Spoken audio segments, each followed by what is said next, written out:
Bismillahirrahmanirrahim. Halo, berjumpa lagi dengan saya di channel Berbagi Sedikit Ilmu Jauh Lebih Bermanfaat dibandingkan hanya dimanfaatkan untuk diri sendiri. Nah, sebelum kita memulai pembahasan pada video kali ini, saya ingatkan buat kamu yang baru mengunjungi channel ini, jangan lupa subscribe ya, dan aktifkan lonceng notifikasi kamu agar kamu mendapatkan notifikasi untuk video-video selanjutnya. Nah, pembahasan kita kali ini adalah mengenai desain penelitian secara analitik menggunakan tabel kontingensi. Desain penelitian apa yang akan kita bahas pada video kali ini? Yuk kita simak. Jenis desain penelitian yang dimaksud adalah yang pertama, studi cross-sectional. Yang kedua, studi retrospektif atau case study atau control study. Dan yang ketiga adalah studi prospektif atau dikenal juga dengan nama cohort study.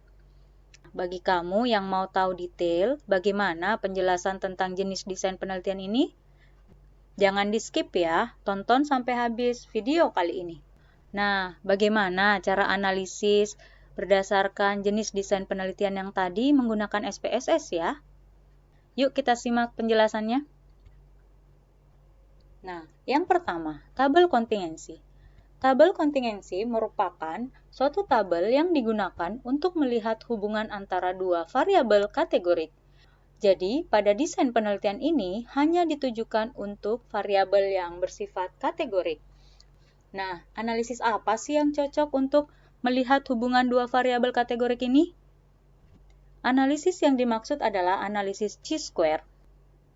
Sebelum kita mengetahui bagaimana cara penggunaan analisis chi-square, maka perlu kita ketahui dulu bagaimana sih jenis-jenis desain penelitian yang dimaksud.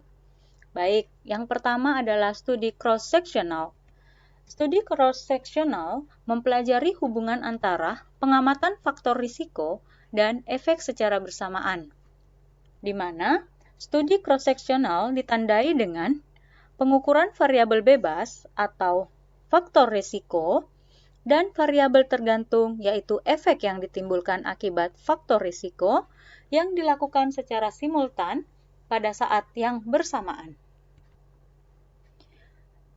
Adapun langkah-langkah desain cross-sectional adalah yang pertama, mengidentifikasi variabel-variabel penelitian berdasarkan faktor risiko dan efek. Yang kedua, menetapkan subjek penelitian. Kemudian yang ketiga, melakukan observasi atau pengukuran variabel. Yang keempat adalah melakukan analisis korelasi dengan membandingkan proporsi antar kelompok.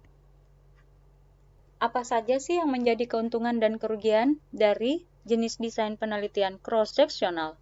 Yang pertama adalah keuntungannya. Mudah dan relatif murah dikarenakan tidak memerlukan follow-up lagi dan hasil yang diperoleh menjadi lebih cepat.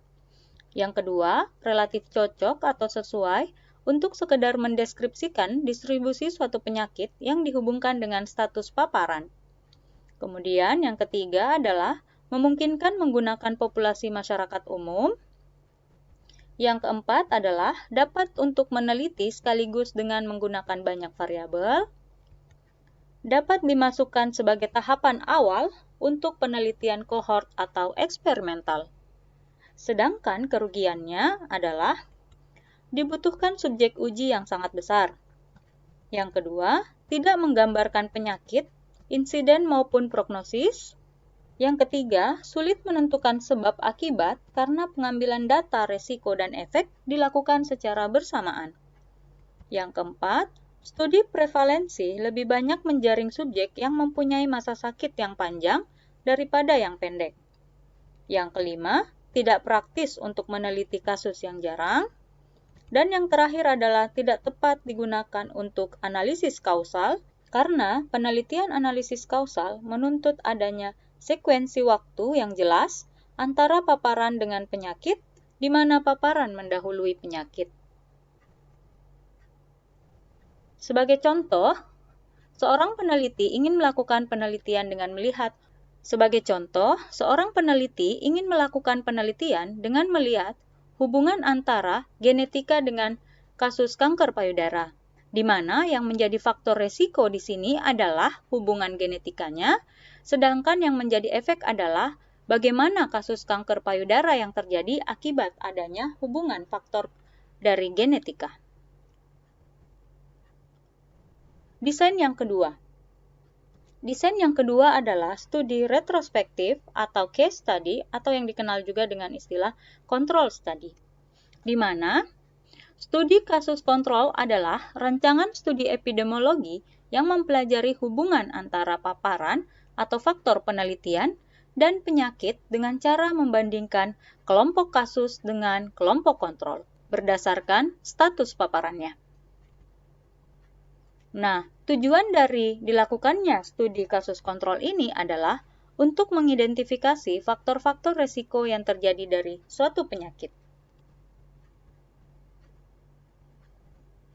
Adapun langkah-langkah desain studi retrospektif, yang pertama adalah menetapkan pertanyaan penelitian dan hipotesis, mendeskripsikan faktor risiko dan efek, menentukan sampel pada kelompok kasus dan kelompok kontrol, melakukan pengukuran efek dan faktor risiko, dan yang terakhir adalah melakukan analisis data. Apa saja keuntungan dan kerugian dari studi retrospektif? Yang pertama, keuntungannya dapat digunakan untuk meneliti kasus yang jarang. Yang kedua, hasil yang diperoleh menjadi lebih cepat. Biaya yang digunakan relatif sedikit. Subjek penelitian yang digunakan juga relatif sedikit. Dan dapat mengidentifikasi berbagai faktor risiko. Adapun kerugiannya adalah daya ingat responden yang kurang baik, sehingga menyebabkan catatan medik tidak akurat yang akan menyebabkan terjadinya data yang bias. Yang kedua, validasi informasi yang sukar diperoleh. Antara kontrol dan kasus sering tidak seimbang dalam faktor eksternal. Dan yang terakhir adalah tidak dapat dipakai untuk lebih atau satu variabel. Dan yang terakhir adalah tidak dapat dipakai untuk lebih dari satu variabel dependen. Sebagai contoh, peneliti ingin melakukan penelitian dengan tema peningkatan kasus COVID-19 di Kecamatan X yang disebabkan karena kurang patuhnya dalam penerapan protokol kesehatan. Penelitian ini bertujuan untuk melihat pengaruh penerapan protokol kesehatan terhadap peningkatan kasus COVID-19. Jadi, kasus yang dimaksud di sini adalah seluruh warga yang terinfeksi COVID-19, sedangkan yang menjadi kontrol adalah semua warga yang tidak terinfeksi COVID-19. Jadi, pada penelitian retrospektif, itu akan membandingkan antara kelompok kasus dan kelompok kontrol. Desain penelitian yang ketiga adalah studi prospektif atau cohort study. Prospektif atau cohort study merupakan rancangan studi yang mempelajari hubungan antara paparan dan penyakit dengan cara membandingkan kelompok yang terpapar dan yang tidak berdasarkan status penyakit. Pemilihan subjek berdasarkan status paparannya dan kemudian dilakukan pengamatan dan pencatatan apakah dalam perkembangannya subjek akan mengalami penyakit yang diteliti atau tidak. Berikut adalah langkah-langkah desain studi prospektif. Yang pertama, menetapkan pertanyaan penelitian dan hipotesis. Yang kedua, menetapkan kohort. Yang ketiga, memilih kelompok kontrol. Yang keempat adalah mengidentifikasi variabel. Yang kelima adalah mengamati timbulnya efek. Dan yang keenam adalah melakukan analisis data. Berikut adalah keuntungan dari analisis kohort. Yang pertama, merupakan pilihan terbaik untuk kasus yang bersifat fatal dan progresif dan dapat menerangkan hubungan faktor risiko dengan efek secara lebih jelas.